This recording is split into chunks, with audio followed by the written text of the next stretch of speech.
Well, good morning, and welcome to the Church Online Communications Comprehensive. My name is Peter Frank, and I'll be leading our session today, and for a total of 14 weeks. This is our 6th session in a series of 14.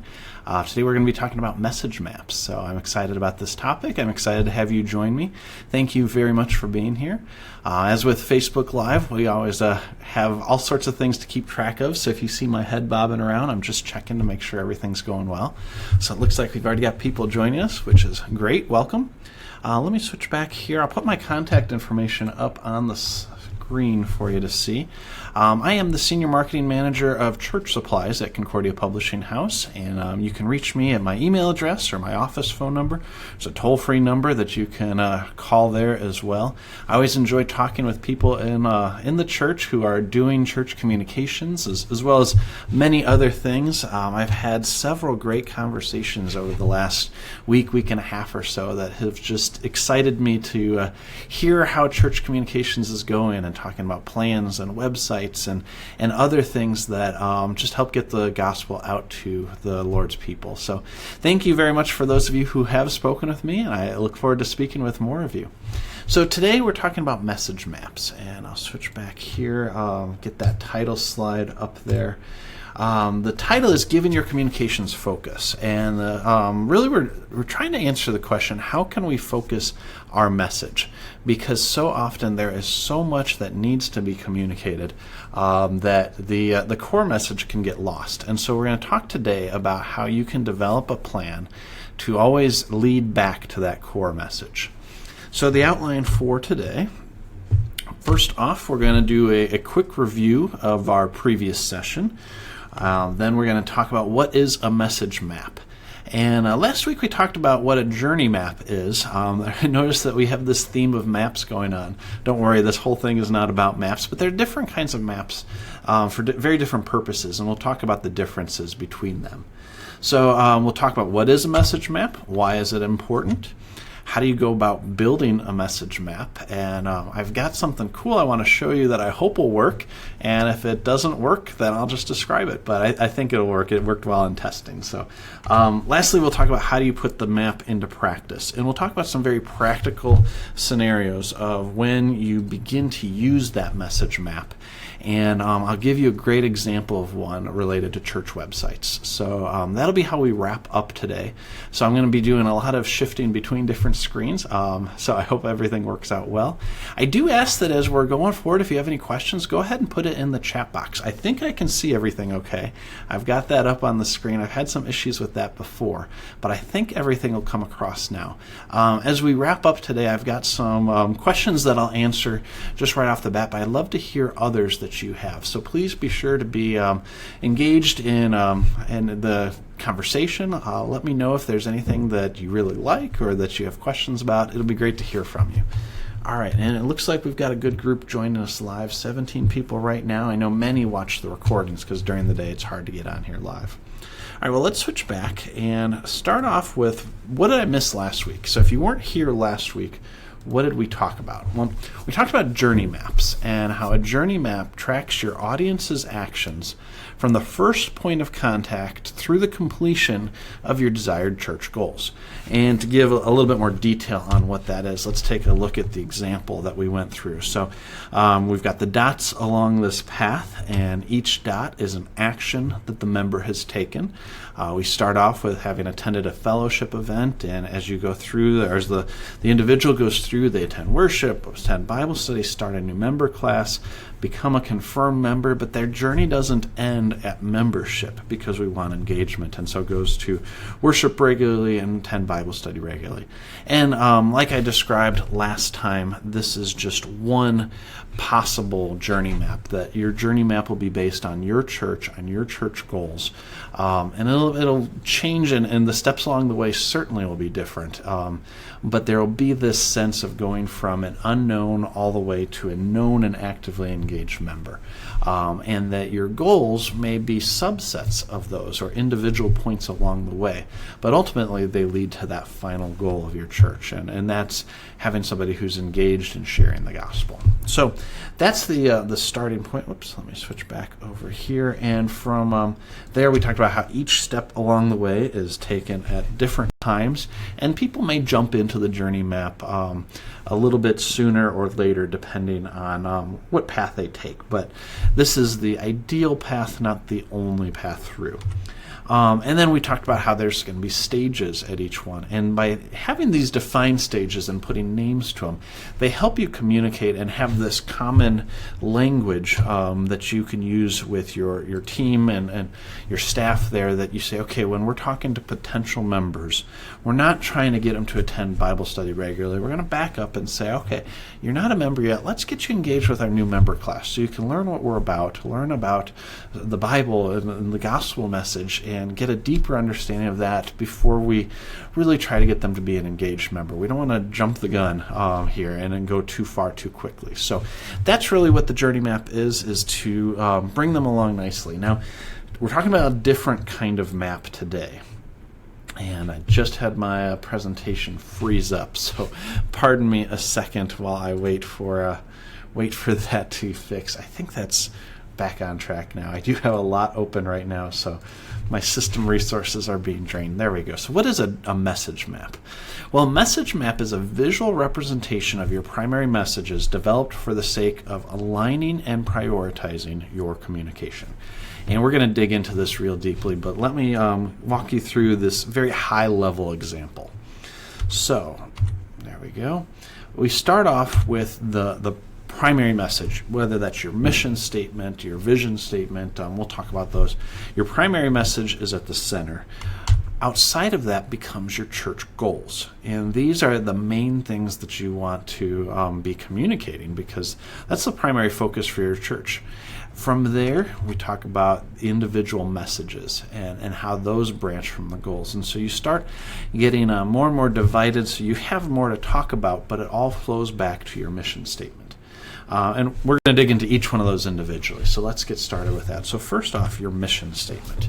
Put that up at the top. We're going to cut this message map in half just for making it a little bit easier to see. So the mission statement, or the central message, really does stem from the Great Commission. We've talked about that already, that everything really flows from what we are called to do by Christ, which is to go and baptize and teach, and just bring the love of Christ to his people.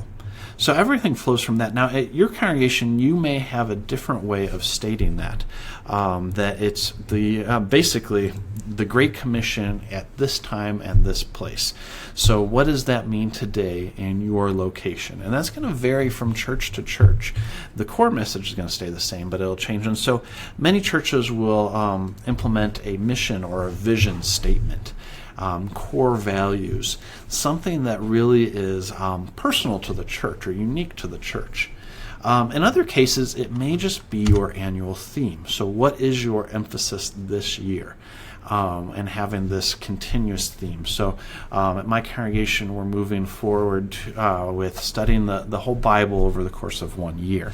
And so while that'll be our annual theme going into this next school year, our goals are actually still going to be the same. And so how we implement that full Bible understanding at these different target audiences. And we've talked about that before. We're focused on outreach. We're focused on young families, but overall spiritual maturity for the congregation. Those are our three primary focuses. And you've probably noticed that I've used those as examples many times. It's close and personal to me, but I think it's really relevant to many churches. So that's why we use that. We're going to use that again as an example today. So depending on what it is, it could be some variation of all three. They all are certainly related. All right, let's go back to that. So from there, you branch out and you outline your church goals. So we'll just put 2 up there right now. And you may have 2, you may have 3, you may have 6. I encourage you not to have too many because that splits your focus quite a bit. But remember, these are church goals and not communication goals. And as we talked in session 2, church goals are ministry goals. Those are what your entire congregation is working towards. Communication goals are how you in that communication realm are going to apply those church goals. So they are different. On the message map, you want to point back to your church goals, because a communication goal may be launching an Instagram account. That's a great church or communication goal, but it's not something that the church as a whole is going to do. They may engage with it, but they're not. That's not where your church is moving. We're moving to Instagram. That's a tactic. That's a media and a channel. It's not a good goal for the church. So again, they're church goals, not communication goals. Now, these should not change frequently. So your church goals, while they may be on an annual basis, they may go more than 1 year. They definitely shouldn't change, every 3 months, every 6 months. If they're changing frequently, that's really hard for the congregation to stay on board with them. And so at least for a year, they should be in place, if not for more than that. One of the ladies I spoke with earlier this week, their church is going into a new annual thing. But the gentleman I spoke with, a pastor, they're going into this 5-year goal. So, 1 to 5 years is quite a range. But in the life of the church, that's actually very small. A small segment of that ministry. So 1 to 5 years is just the range that I heard this week. They may go more than that. They shouldn't go less than 1 year. So that way that message stays consistent. Okay, so they shouldn't change frequently. From there, you branch out and you have messages that stem from these church goals. So I'm putting 2 out there for this example. There may be more than that. Your messages are how you are pursuing your church goals. Again, this is not communication. This is what is your church doing to pursue these church goals. So think of this as like ongoing ministries or specific events. What actions is your church taking? And this may be a subset of your church, but again, it's not you in the communication realm. Your goal is to communicate what you're doing. And so if your goal is to increase spiritual maturity among members, and one of the actions you're taking is to have an all-church Bible study, well, that is one of these messages. That is not your mission statement. Your Bible study, if that is your goal, then your messages would be around the topics, but it's a subset of your goals. So another example, if maybe outreach is one of your goals, it could be a specific event like your annual church picnic, which you open up to the community and invite people in for a free meal and fellowship. That is a great message. And there will be things that revolve around that. That may change frequently, what your messages are as things are occurring. But your church goal, your mission statement, that stays the same. So it stems from that. All right, moving forward. From there, your message map should have talking points. And these are the specific details around each message, the additional information. This is the nitty-gritty stuff. This is the time and place. This is the things that you want to make sure you're bringing up so people get that main point. And these may change frequently. So if all church Bible study is one of your messages that helps you achieve the goal, but you run them at 4 or 5 weeks at a time, well, your talking point's going to change. Now your talking point is on this topic, and this leader is leading it, as opposed to in 2 months where it's still an all church Bible study, it still goes to church spiritual maturity, which of course serves your mission. That talking point will change. And these are the things that go into your newsletter, into your weekly announcements, on your website. The messages being one step removed provide that structure, but the talking points will change frequently. So that's the core setup of a message map. Now, let's talk about why. So we've talked a little bit about how you're going to use it. We're going to get into more detail from there. But why is it so important to have a message map? Well, first off, it keeps your messages aligned. And that's the core part of this, is that as you want everything pointing back to your primary message, your other messages have to support that. And so we have this as a map that branches from the center out. You could also look at this as like a pyramid, where the building block is your core message and everything sits on top of that. It should all lead back to that same spot. And ultimately, that same spot is the gospel. That's what we talk about time and time again, is that our goal is to share the gospel with those who have not heard it and to continue to share it to those who have. It's to bring people to Christ through the power of the Holy Spirit. So if we start branching too far out, if we start having too many different messages, the core message gets lost in that, and we begin to focus on those individual things. If there's no alignment, if there's no flow out of that primary message, then we're just doing a bunch of activities with no specific purpose. And so a message map gives you this great visual representation of saying, here's everything that's going on, but here's how it fits together. And it keeps things aligned. It helps you point back to it. So I probably should have started this conversation talking about a little bit of the history of the message map, or how it's used. It's used frequently within public relations, that it's your talking points. This is the message that you're trying to get across.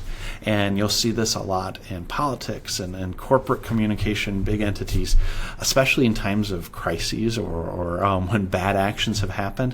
They when you see people being interviewed, the PR person's being interviewed by the media, and they're asked one question, and they really bring it back to what they want to talk about. It's that same idea that you have the same core message that you're wanting to talk about. Now, sometimes in public relations, it's avoiding the negative issues. It's talking about the things that you want to talk about, not what the media wants to talk about.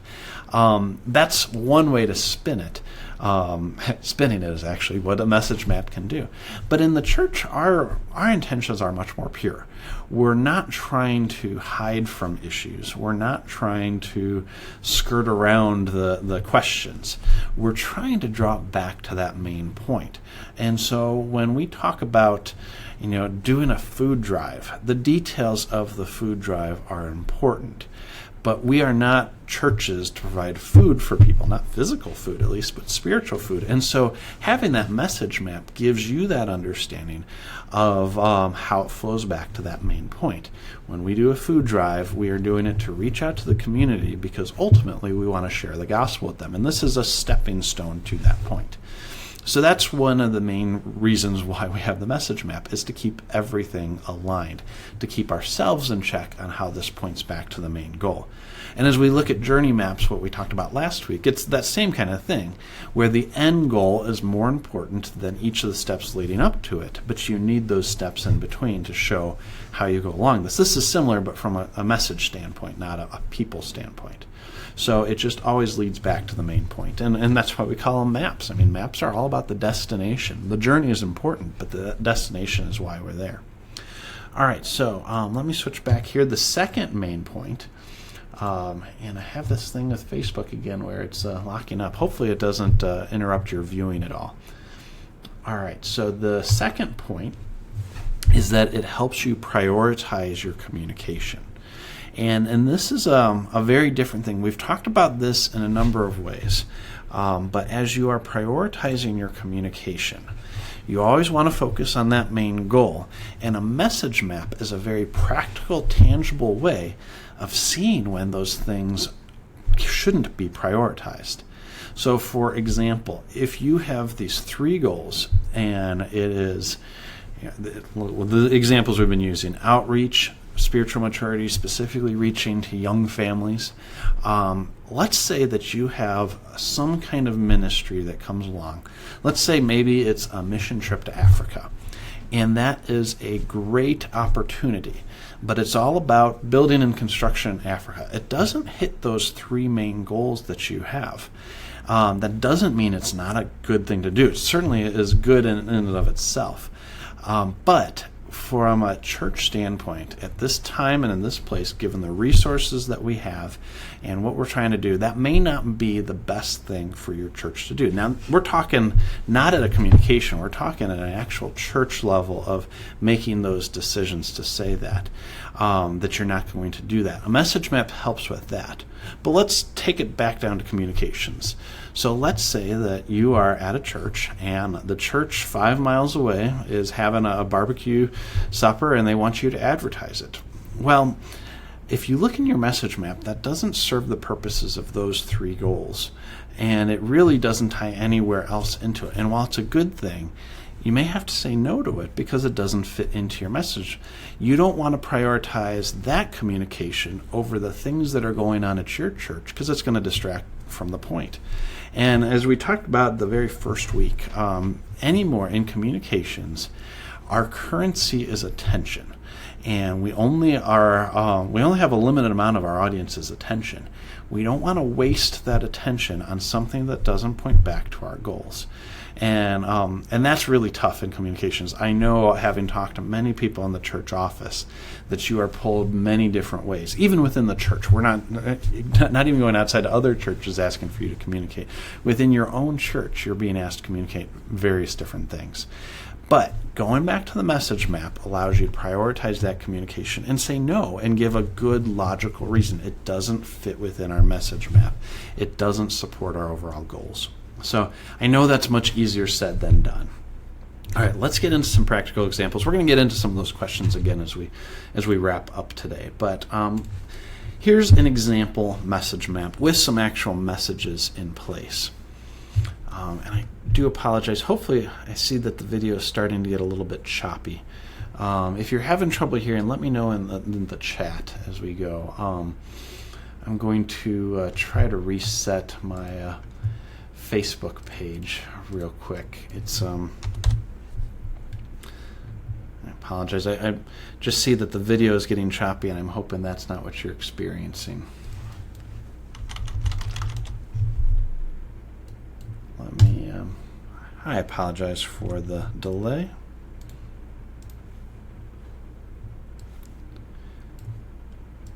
I'll switch it back to video so you're not just staring at a white screen. Sorry about this. I just want to make sure that the feed is going through correctly and that it's not messing up anything on your end. Now as I watch it seems to be a little less choppy. So hopefully that's the case. I'll get right back into the message in just a second. This is the fun part about doing things live, is that you're at the mercy of the tools that are available, and while they may be great, they don't always work exactly like you're hoping. All right. If you guys don't mind, if you are hearing me okay, if you can put a message in the chat, that would be helpful to me to make sure that things are going smoothly. And if it's not going smoothly, that'll help me too, to know that I need to keep working on this. All right, I'm just about there. I don't know why it will just die on me like that.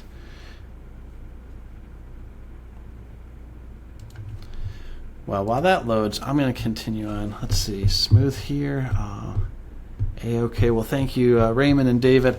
I'm going to move forward because it sounds like everything is going just fine.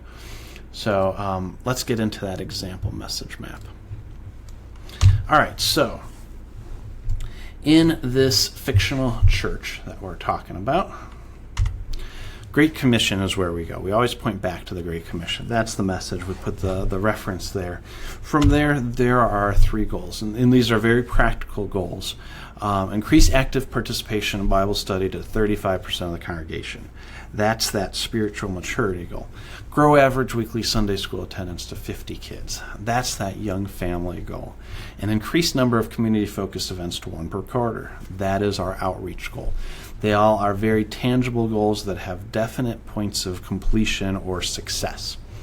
From there, we branch out into our messages. So within Bible studies, we've got all congregation Bible study or the small group Bible study.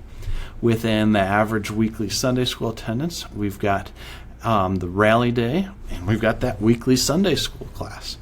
Within the community-focused events, looking forward, we've got Christmas caroling and Valentine's Day dinner. Those are our primary messages that we're talking about. So from there, we can have our talking points, and I'm not going to put all of that up there, although we do have another example of that. So that's one way to outline a message map. We've got all of those different bubbles and the circles that are tied together. That's nice and a clear way of displaying it. So next, let's look at a different way of doing this. And this is the free download that we're given today. So this one is very much more structured, very text-focused, copy-focused, but it makes it very clear. And so you start off with that central message at the top. You go into the church goals. From there, underneath each section of those columns, you have your primary messages. And then you've got the talking points. And we just put 2 examples. You may have 3, 4, 5, 6 talking points for each thing, depending on what it is. But you still have that same structure as you go through. And it makes for a real easy read, and still helps you prioritize everything.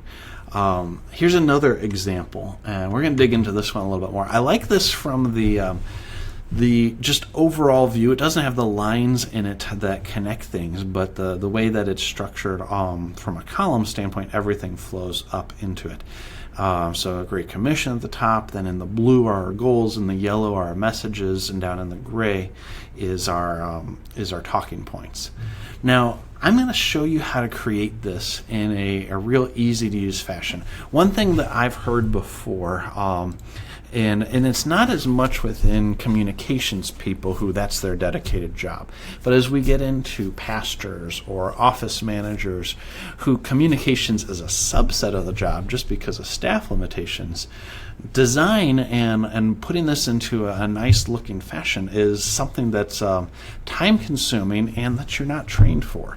So I get that. That makes a lot of sense. What I'm going to do is shift to PowerPoint and show how you can create something very similar to this. So let me go over here, make sure that transition's okay, and I'll bring my mouse over to that. So good. I am in PowerPoint right now, and I did a separate example of this. You'll see the 2 slides there.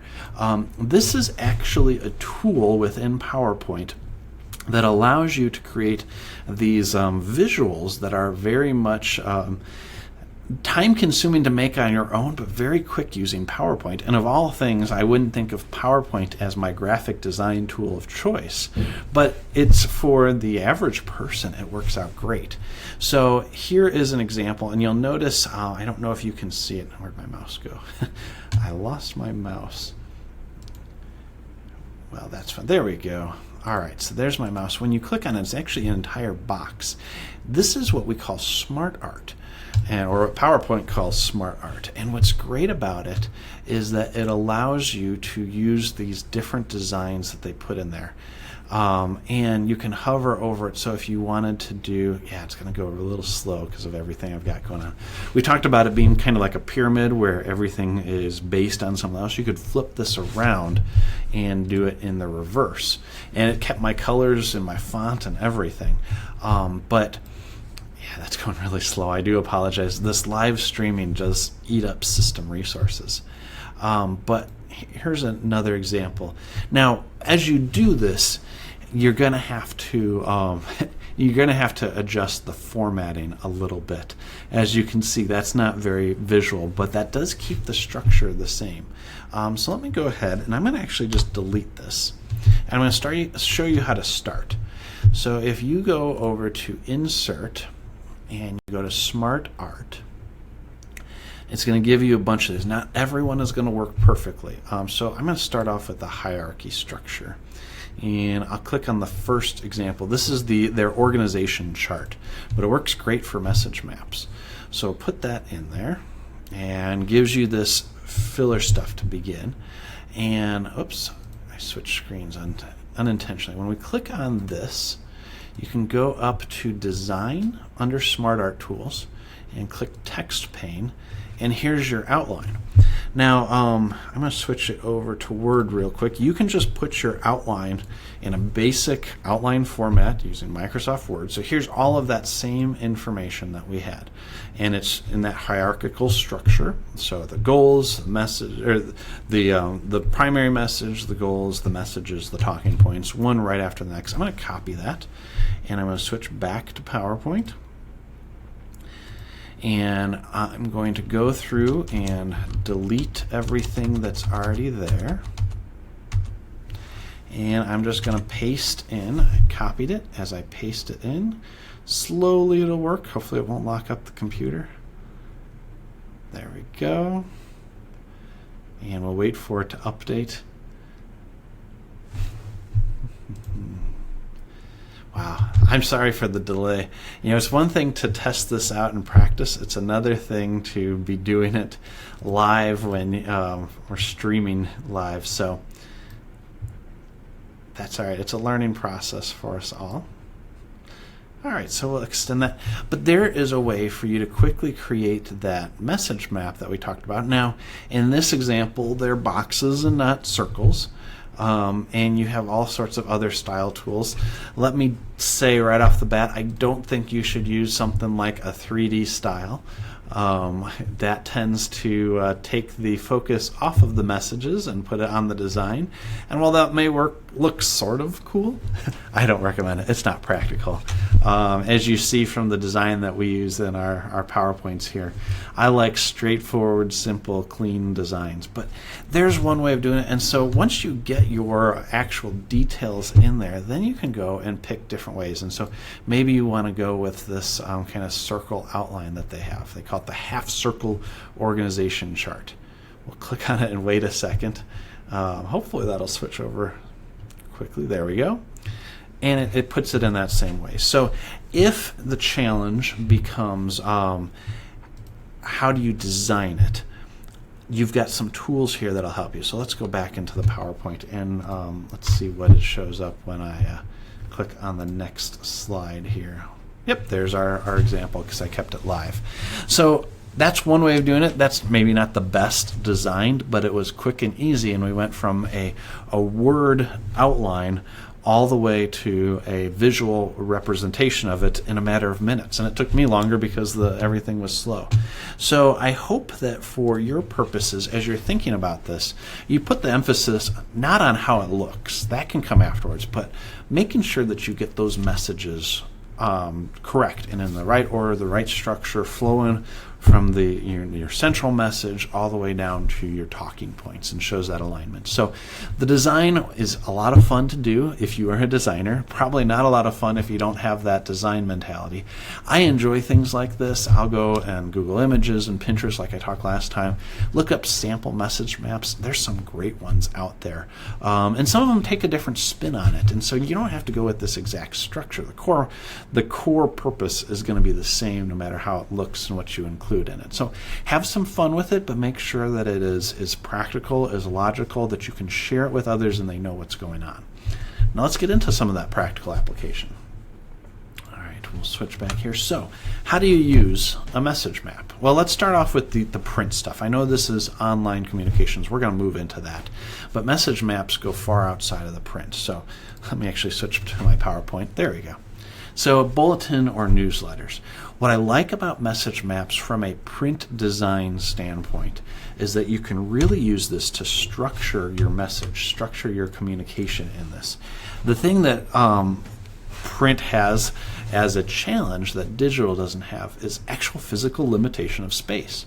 And so anyone who's ever designed a bulletin or a newsletter knows that you've got a certain number of pages, and if you add one page, let's say it's a booklet format, you have to have 4 pages total because you're adding an additional sheet in there. And so you're really trying to get your space down.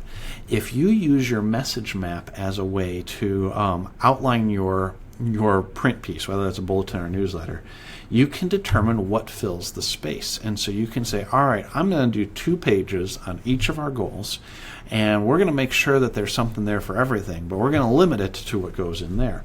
So that allows you to say no. That goes back to what we were talking about before, prioritizing your communication.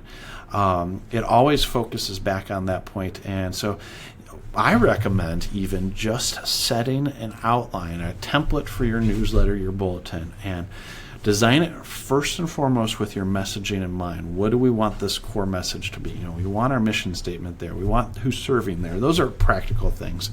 But in terms of what we announce, we're going to structure it by our goals, and we're going to limit it to that. And from a organization standpoint, that's going to help you know that you are always going to have a 16-page newsletter. It's never going to go down to 12. It's never going to go up to 20. It's 16 pages because this is our structure, and that things that don't fit into it can go through our other channels. So from a print standpoint, I know that is a bulk of time for the church secretaries or administrative assistants. As you're doing that takes a lot of time. Hopefully a message map can streamline that. All right, let's go digital next. All right, social media. How does a message map help with social media? Well, first, it provides relevant messaging. And one of the most common questions that I've heard that I have seen posted in other communication groups online is, I need some ideas for social media. You need to have consistent messaging, having something going up there, at least once, maybe several times a day, depending on the platform. You can run out of things to say eventually. Sometimes some churches have more difficulty with it than others, but it really comes down to what's most relevant. I know we've got a lot going on, but how do I make sure that the message is the right message that we're going out? Well, following the message map always allows you to see what you want to, what you need to talk about next, or what you may not have talked about in a little while.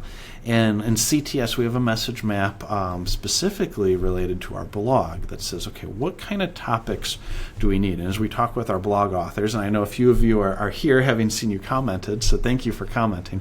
I know you've seen this message map, and it's a little bit different structure than what I'm talking about today, but it goes back to these primary goals. And so it gives us an option of looking around and saying, okay, we haven't talked about this topic in a while. Let's do a post on that. So it helps you in social media as well, provide relevant messaging. What it does, though, is it keeps the post consistent. And so that as you are, as your viewers are following your Facebook page, you can see that the messages are going to be the same as we talk about these central themes, our goals. We know that there's going to be some post about spiritual maturity this week. We know there's going to be some post for young adult families or outreach, that it's continuously talking about these same things, and it really hits home those goals. And then last point, I already jumped ahead, works as an idea generator. What do I need to talk about?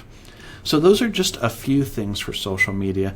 We're going to have some discussions about social media in a few weeks, and it's not going to get into the real gritty details of how do I post on Instagram, but we're going to talk about how do I use Instagram, and we're going to go back to this message map because each social media channel serves a different purpose in your communication. And while there's a lot of overlap between some of them, there's still these differentiating things, but the message should remain the same, or at least the primary message should remain the same. How you go about communicating it will change based on your channels, but it keeps that consistency. That's social media.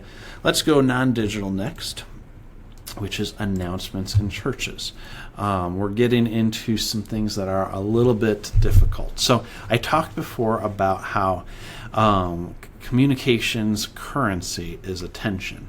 Well, by streamlining your announcements to focus on the message map, you're preventing wasted attention.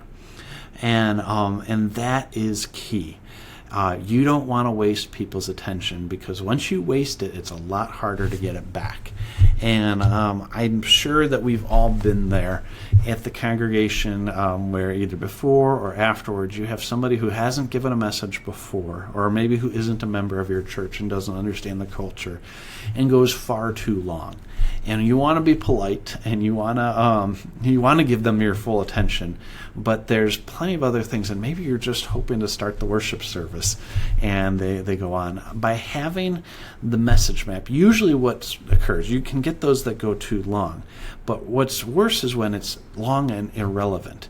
And so as you talk about the message map and you focus your in-church announcements on things that support that, keeping it short is going to be key, and the message map won't necessarily help that, but if it's relevant, there's more forgiveness in terms of how long it goes. And so making sure that it aligns and points back to the main goal creates this cohesive messaging. So that's the first thing. The other thing, though, or one of the other things, is that it continues to share your priorities. I think that it's very common that the things that the pastor speaks about are what the church listens to. The church understands are the goals. From a business perspective, I was told a number of years ago that the things that you prioritize is what your team prioritizes. The way that you spend your time is the way that your team spends their time. It goes the same in the church. The things that the pastor focuses on is where the members will follow. It's that whole shepherd and sheep mentality. And that's, it's not a definite thing, but it is a natural thing that as we look to our leaders, that's the things that we focus our time and attention and efforts on. And so if your announcements, I know many times the pastors are making the announcements, as the pastor says these things, it shows that these are the primary focus for the church, and being consistent on a week-by-week basis keeps that fresh in people's minds. So that's another reason to follow use the message map in your announcements. But lastly, and on a very positive note with this, it keeps people excited. You want to hear about the things that fulfill the mission. And sometimes announcements are not what's coming up or how do we need you. Announcements can just be, hey, this happened. We are so thankful for your support. Here are the results of it. Thank you for doing that. I just wanted to share this with you. That's a very positive and uplifting message. It's on point. It still points back to the goals, but you're not having an ask there. You're not looking for assistance. You're just sharing this good news. And especially when it ties back to the goal, it shows that progress and keeps people excited about doing the next thing. All right, so that's announcements. I probably spent too long on the in-person announcements. Let's get into digital, and this is where we're going to give a practical example today. So, church website. Your message map can really dictate the entire structure of your site, starting with your navigation. As you have your goals, your navigation should support that. It should also be within the content of your pages. Whoops, wrong direction. So directs your navigation. It outlines your visual weight. So on websites, you have very definite amounts of space. You can extend it more than like a newsletter. And these do apply to newsletters as well. But the way that you use your space and how you prioritize it, from the top down, how much space within it do you give, will really dictate your priorities. And every visitor that comes to your website, and I talk about this some in the blog post, is going to make a perception about your church or have a perception about your church based on what you share. Well, using your message map helps clarify those perceptions and direct it into the way that you want it. This goes back to that whole point of what message are you wanting to communicate. You want to communicate your primary message, your primary goals. And so using your message map as an outline and as a rule will help always prioritize that communication online. So let's get into an example. We're not going to spend too much time on this today. So we talked about our goals. Let me put those out there again. Increase active participation, Bible study, grow weekly Sunday school attendance, increase number of community-focused events. Let's say those are our goals. And as we're looking at our website, how would we use our message map to structure that? All right, well, Before I go too far, let me say that, and I've said this before, I'm always a little hesitant to use our products in training courses like this. I don't want this to be a sales pitch. This is completely product agnostic, but we are going to look at it using one of our products, which is Church 360 Unite. It's our church website builder. But know that what we're talking about today can be done on any website platform. So I'll put that up there as this is to the extent of my sales pitch for our products, but I do like to use this because it's a great visual representation of what I'm talking about today. So let me switch over to that real quick. And there we go. So this is our sample church, Light of Christ Lutheran Church. And I've signed in. I think it probably hasn't timed out yet. I'll make sure. Yeah, there we go. All right, so that's where we'll go for our navigation. Let's look at this real quickly. This is our home page. It's a very simple, straightforward design. We've got 4 key images right off the bat. And we have our navigation: home, about us, worship times, news, ministry, sermons, and visit. So all of that's good stuff that's going on. It's practical things about the congregation. But based on our current imaging, and I can zoom in a little bit more if that'll help. I know that sometimes the screen can get a little small. So this is telling a story about our church. This is the first impression our visitors have. What is that story? Well, first and foremost, Bible study is featured, and that's good. That's one of our 3 goals. Below that, we have get involved, which is kind of vague. I don't know what that means, but get involved. As a visitor, I don't know what that means. Get involved does tell me there's a way to participate. I think we could clarify that a little bit more. The paintbrush shows that this is not like a VBS kind of thing, that this is more construction-based or something like that. So that's good. Give online, that is a necessary part of our congregation that we need gifts, but doesn't fit into one of our goals. And we've talked before, financial goals are not bad. It may be a capital campaign to build an extension of your building, and so that's important for your ministry. But in our case, that's not one of our goals. So that's kind of irrelevant. And then day school, while again an important part of ministry, may tie in with our young families initiative, but in our case, we're focused on Sunday school, and so that doesn't make too much sense. And then as you look at our navigation up here, that stays with it at the top. I'll bring it back up just so it looks more like navigation there. You see here we've got about us, worship times, news, ministry. That's all really general stuff that doesn't point to our goals. So let's make a few changes. First off, I'm going to edit these images. And I already did this, obviously. This is all well rehearsed and planned to not waste your time. But let's go ahead and delete this image and insert a different one. That image is good, but let's clarify the messaging. And I'm going to upload it. And I'm going to go to my website folder, and we're going to put in here, we're going to call it Next Service Day. So, whoops, and probably will adjust that so that it is just 100% width. That part was not well rehearsed. So we're going to keep that same image, but call it Next Service Day. And that gives you a little bit more of an understanding of what we're trying to do there. First off, that we have service days, and that implies that we're going out and serving. Secondly, that next says that we have these regularly. So that goes into our community outreach, that on a regular basis we prioritize service. All right, so that's one example. Let's get rid of this gives online and add a new image. We'll go and upload this next one, and we're going to do community barbecue because we're going to go back to this whole idea of community. We want to prioritize that, so we'll put that in. I'm guessing I'm going to get the same thing. Yeah, we'll switch this out because I made these images too large. As we talk about websites and SEO and loading things, this is saying don't do it in this way. Make sure that you're putting the images the exact size that you wanted.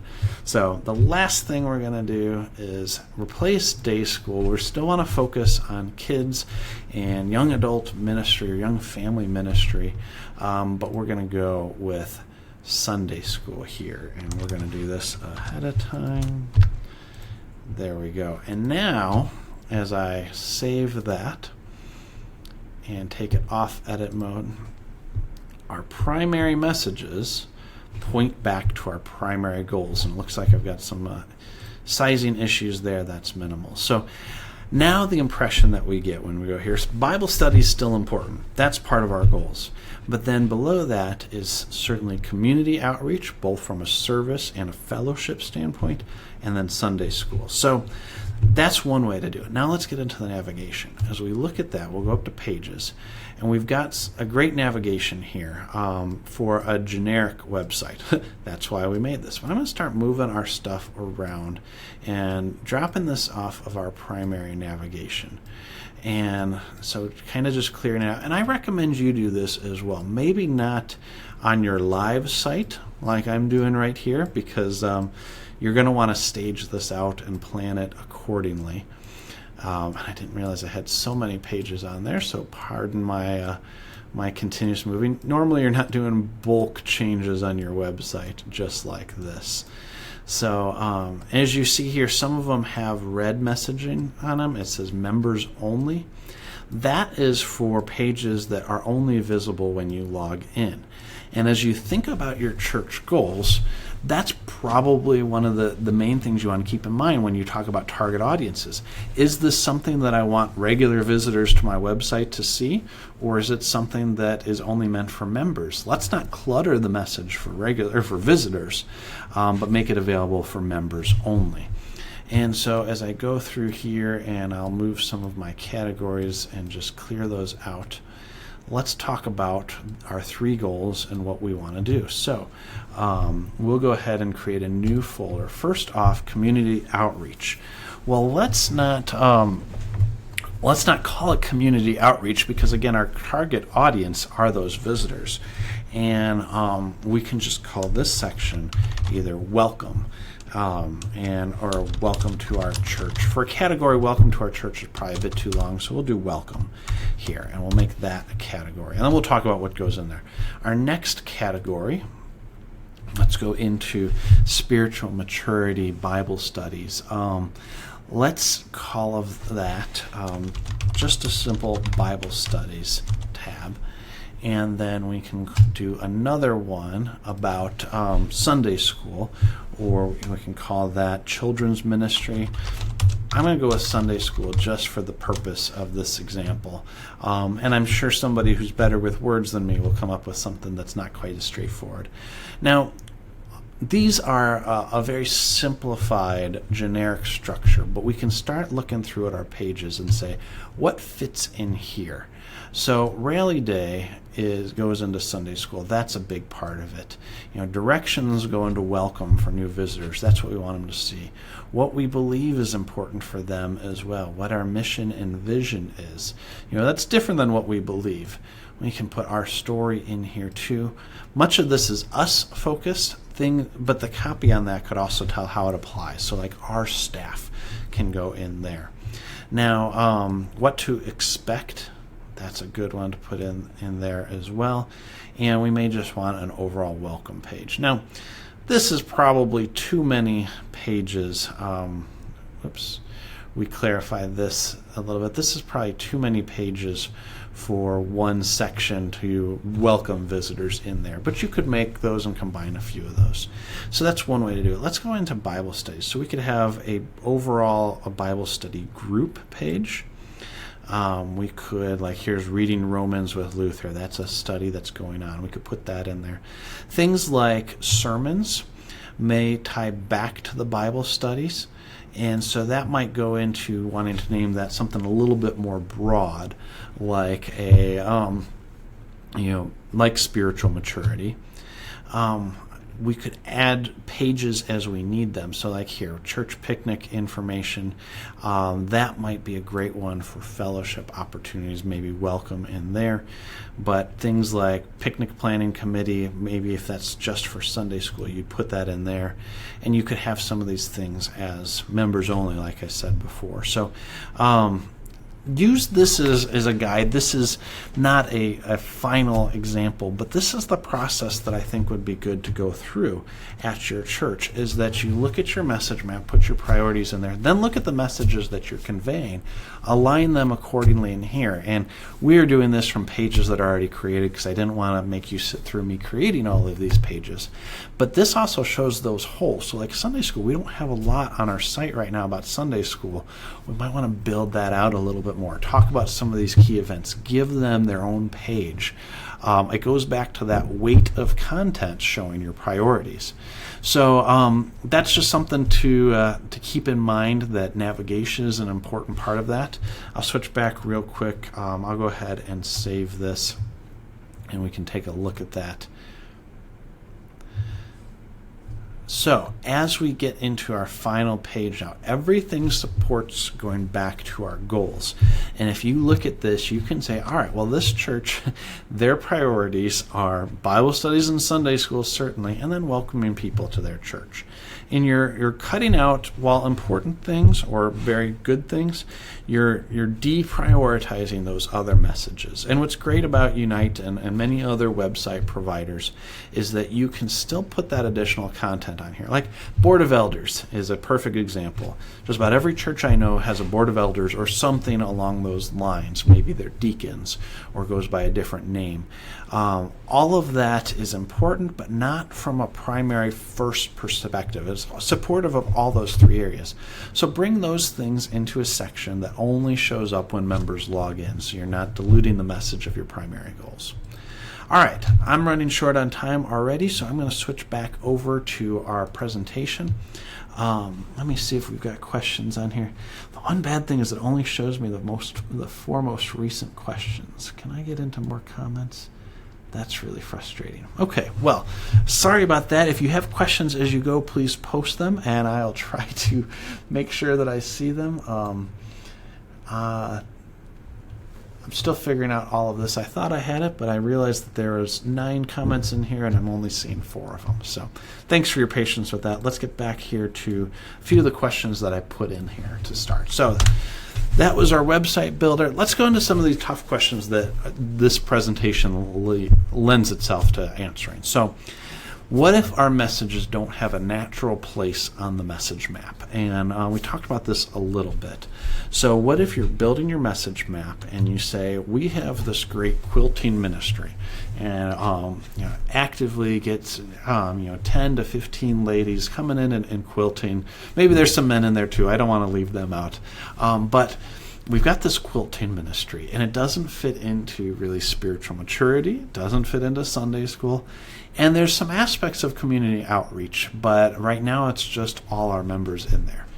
That leads you to start thinking, okay, that is, while it's a good ministry, it's going actively, is that really where we want to be putting our communication efforts? Well, probably not. It's not one of those goals.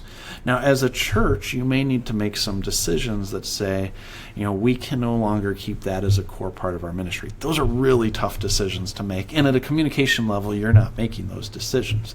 But you could say that, okay, from a communication standpoint, we're not going to give those a primary spot on our website, on our social media, and our newsletter, because it's taken away from our core messages. That's not saying that it's bad. It's just not where we're placing our priorities right now. Now, you could come up with other means of communicating that, or you could take a different spin on that.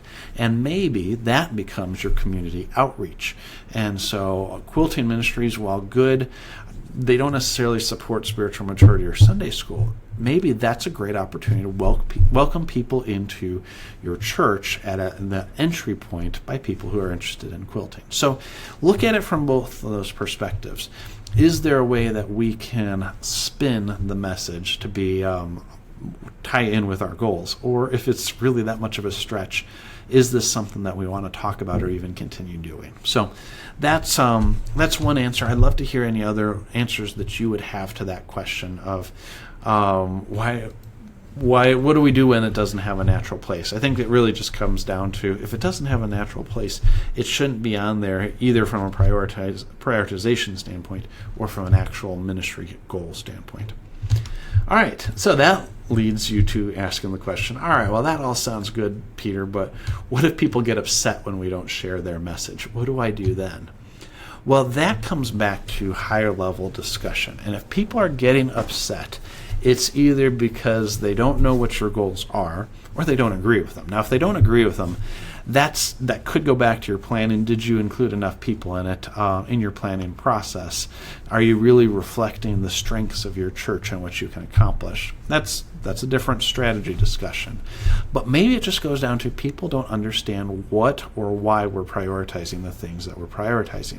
And that's where I wouldn't necessarily put your message map out for the congregation to see. But as your leadership is communicating this, you can say, our emphasis right now are these three things. And so as we share information either at the church website or in church announcements, this is where we're going to focus our attention, because these are the most important things. We can't share everything for everybody. We're going to focus on these things. And at a communication standpoint, that's where you need to get leadership to help you out. And whether that's the pastor or the board of elders or church council, whatever it may be at your congregation, to say, this is where we're placing our efforts, that's why we're prioritizing them, and here's why. We have this great opportunity in our community. It's a growing community, and we have young families that we can invite into our church. These things that aren't in line with our priorities are not going to help us reach those goals. So I know that's easier said than done, but it's important, and that's why we have to keep working. The important things are never easy. They're the right things to do. All right, let's go to the next question here. So, what if our pastors, office staff, leaders don't use the message map? Well, that really comes back to that high-level discussion as well. It's one thing to not use a message map because it may be confusing or they don't understand the purpose. That's an education thing. That's where you can train them and take 30 minutes at your next staff meeting and talk about how we're going to use our message map when it allows us to say no. If after that they're still not using it, then we have to call to question, are these truly our priorities? The message map is in line with our goals. If we're not using it, then are our goals off? As long as you can look at your message map and truly say this is supportive of our goals, this leads people to our goals, then it's the right thing to do. And after training, we have to say, okay, are we just off base on what we're striving for? So I know that that's a tough thing to bring this up to leadership, especially when you are not one of the leaders. I know we have several pastors who attend these sessions regularly, so you get this, that you can make this a priority. But for those who are not leaders in the congregation but are communication focused, it can be a challenge. But that's where you have some honest discussions and say, I just am trying to accomplish our goals. So those are a few questions. I'm looking over here, and I don't know if the questions are just not there or not updating. But I don't see any to answer right now.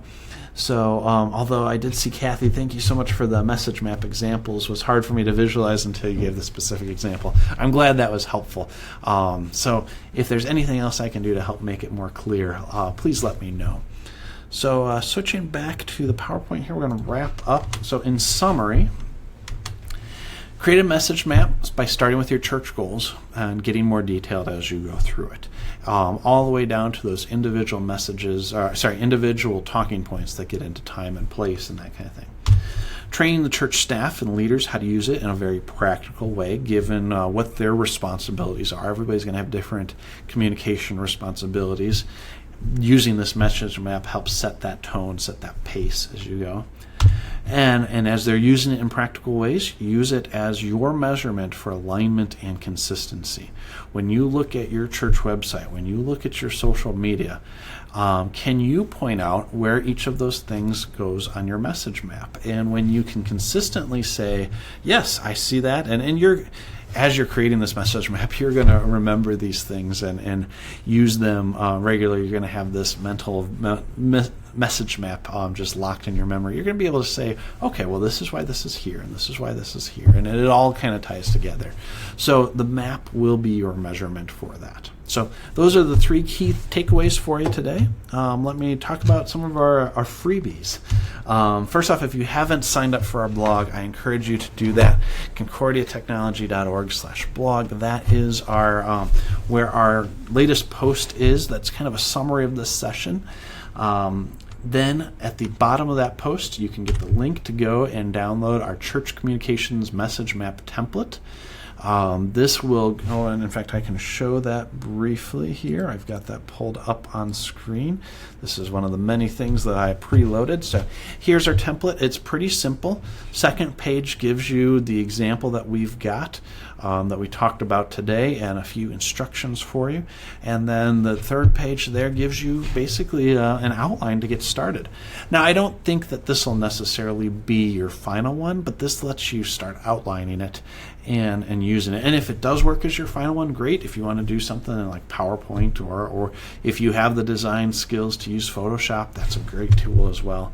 But this is the freebie for today, and that is already posted.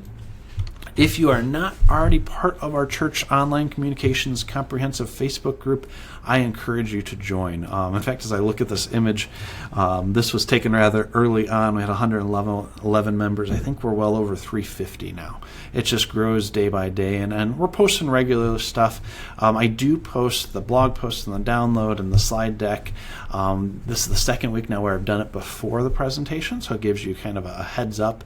But it also gives you a way to dialogue with other people who are in there. So I'd love to hear ideas on how we can add more value by posting things in the group. So this was a short week with the holiday. I didn't get to do as much this week. Going into next week, we'll certainly do more. So let's see. Before I go, I see a couple questions. Jan says this session has her excited about ways to use the message map with various applications. I am great to hear that. I'm so glad to hear that. And Kelly's saying the blog rocks. So thank you for that, Kelly. We've got a lot of great contributors who share with that. It's not just our team. We go out into the churches and the districts and find some of the great writers that we have that can share their insight from either a communications or a management perspective. We had a great one out there about job descriptions just last week as well. So, all right, going into next week, this is a fun one for me. This one is something that we really came up with here at CTS. I don't have too many outside examples of it, but we're going to talk about content mapping. And it's not a unique content or concept in and of itself that we came up with, but how we apply it is going to be fun. So communicating in the right context, that's going to be next week, July 13th at 11:30. I had to do a double take. I can't believe it's already going to be July 13th next week. This year is just going by too fast. So I hope that you'll join us. We've got 8 sessions left after this. We're going to talk, the next 2 sessions are still strategy level. After that, we get into practical, tactical levels using some different channels. So next week, content mapping. After that, we're going to talk about a content framework.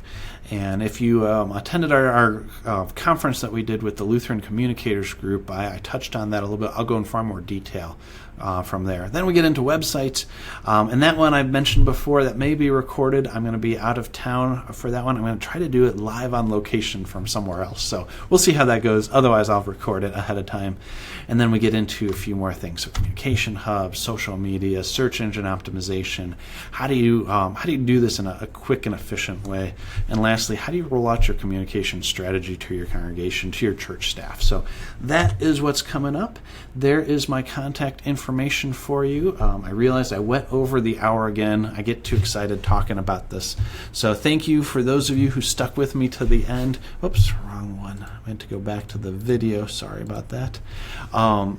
If you can't tell my excitement on this, I know that I can be kind of even keel sometimes, but these topics do get me really excited, and it gets me even more excited when I hear how you in the church are putting it to good use. So please continue to share those stories with me. I'll put my contact information up there right again. Whoops, looks like I still had it up. I hadn't switched to video yet. So thank you very much for joining me today, and we'll talk to you next week. Have a great rest of the day. Bye.